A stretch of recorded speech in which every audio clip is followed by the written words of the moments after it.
Oi, crianças, tudo bem? Onde está sua Bíblia? A minha também aqui, ó. E eu vou contar uma coisa para vocês. Vocês sabiam que algumas pessoas que estão escritas aqui, ó, nesse livro, como Daniel, Estevão e Paulo, foram perseguidos por causa de sua fé? Por causa de acreditarem em Deus? E também ao longo da história da história cristã, muitas pessoas também foram perseguidas por causa da Bíblia e pela sua fé.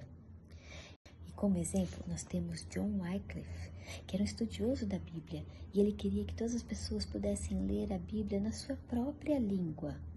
Então, ele fez o esforço de traduzir a Bíblia do latim para a língua dele, que era o inglês.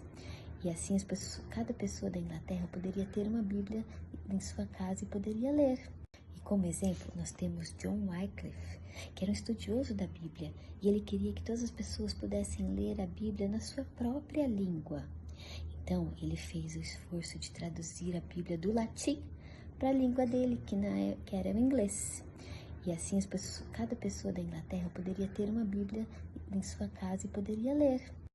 E assim por diante, outras pessoas foram traduzindo a Bíblia para suas próprias línguas.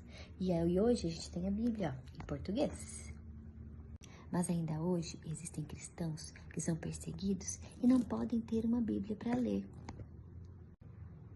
E você, já agradeceu a Deus hoje por ter uma Bíblia e poder ler ela na sua própria língua? Então vamos agradecer a Deus por isso hoje?